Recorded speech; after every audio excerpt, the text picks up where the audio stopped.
In this video, we're talking about the motion of a body under gravity.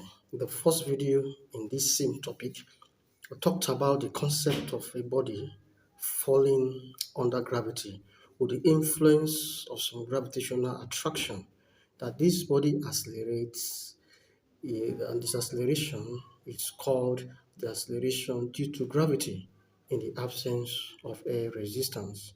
Now, in this case, we want to carefully look at the motion of a body that is dropped from rest, from a point above the ground.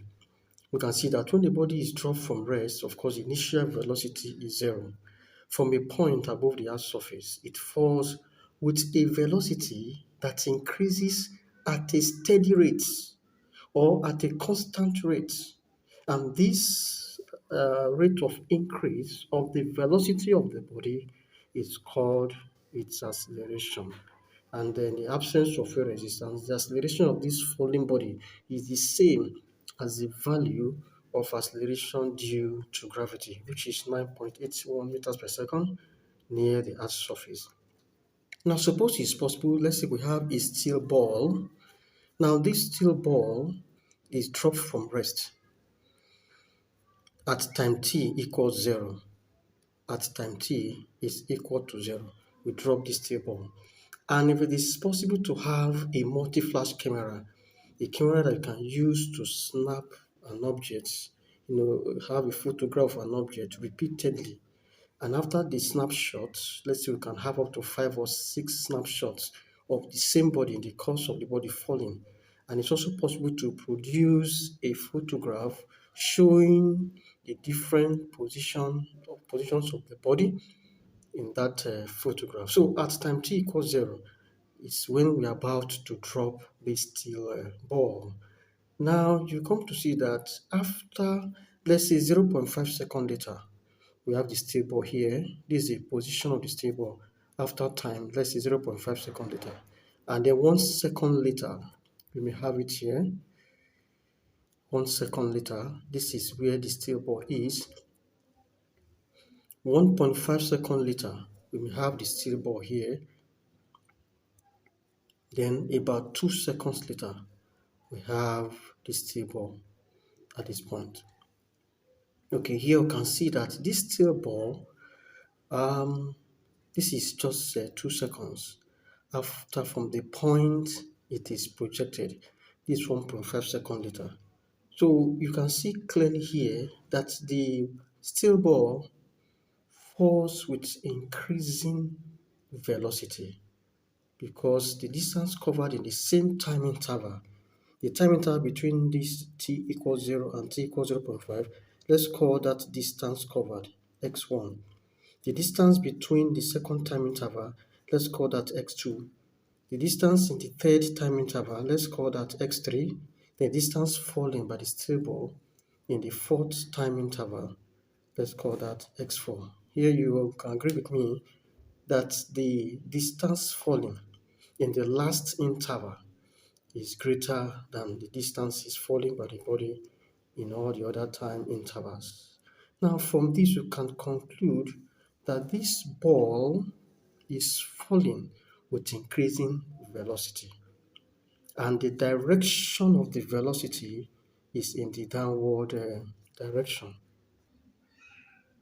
So we see here that the velocity of the body increases in this direction, meaning that the body also accelerates in the same direction, and its acceleration is equal to the value of the acceleration due to gravity, which is g. So the two quantities, the velocity of the body and its acceleration, have the same direction, and both of them occur in the downward direction. And you know that when the body accelerates, or the acceleration of a body is opposite to the direction of velocity, that body begins to decelerate. So in the case where both of them have this opposite direction, that means that the body speed reduces. We say in that case the body is decelerating. But when the acceleration of the body is in the same direction as the direction of motion then the speed of the body increases with time. So what we're seeing here is that this body's acceleration is constant and it is equal to 9.81 meters per second squared. Now, because one thing we need to note here is that the velocity of this body is not constant. The velocity is not constant, it increases at a constant rate. If the velocity was constant, then from this picture, we will notice that the distance falling by the body will be equal. That is, for the same time interval, this steel ball covers equal distances. But since for the same time interval, the time interval is 0.5 seconds, the distance falling is not the same. That shows that the body's velocity is not a constant. And then we can apply the equations of motion to this case. Since the steel ball, is falling with a constant acceleration. And then from the first equation of motion, we have V equals U plus AT. Now, since the velocity and the acceleration have the same direction, we have taken them as both positive. We give positive sign to the direction that is downward in this case. So V is going to be positive, U is going to be positive, and A is G times T. So this is how we remodify the equation of motion, to apply it in this situation. And then equation 2, S equals ut plus half gt squared. And the third one, v squared equals u squared plus 2gs.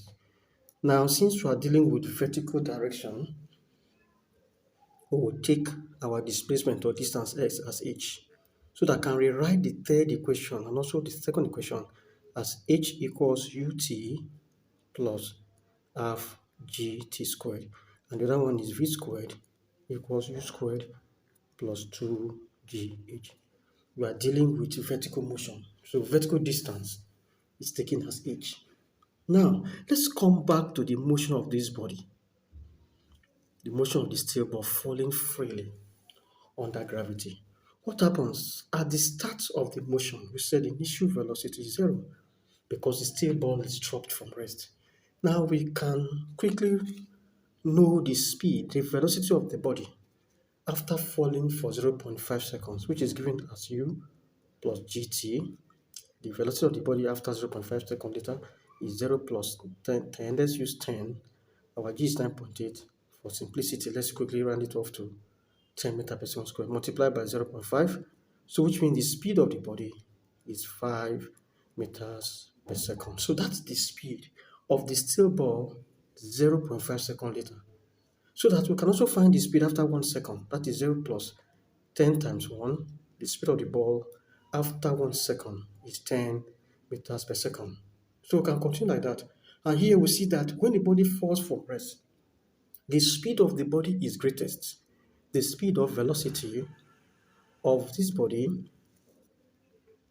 is greatest just before the body hits the ground, just before it strikes the ground. That is when its velocity is greatest, because you can see it falls with increasing velocity. 0.5 seconds later, the speed was 5 meters per second. 1 second later, the body is in motion. After 1 second of it being in motion, the speed is now 10, it has increased. And 1.5 seconds later, using g as 10, the speed will have been 15 meters per second. So this body falls with increasing speed. And you can see that the speed increases at a steady rate. The steady rate of increase is 10, because you can see that here it is 5. After some seconds, or 1 second later, it is 10. And after 15, 0.5, 1.5 seconds, it is 15. That shows it's increasing at a steady rate. And then the speed of the body is greatest just before the body strikes the ground level. Again, we can quickly use the second equation of motion to calculate the distances covered by the body for any given time interval. Let's say that we use this equation, S equals ut plus half gt squared. Now, after 1 second, for instance, the distance falling, of course, the initial speed is 0. The distance falling will be calculated using this equation. Now that gives us half times 10 times 1 second later. Let me just put that as 1 squared. So that gives me 5 times 1. 1 second is 1 squared is 1. That gives 5 meters. So after 1 second of the body being in motion, it must have covered a distance of 5 meters. 2 seconds later, the distance falling is given by half times 10, which is the acceleration, times 2 squared. That gives me 5 times 4. That gives 20 meters. So you can see what we said initially, that when the body falls like that, it falls, number one, with increasing speed, and also falls with increasing distance. So in the next video, we're going to look at the case when the body is thrown upward and also solve some examples.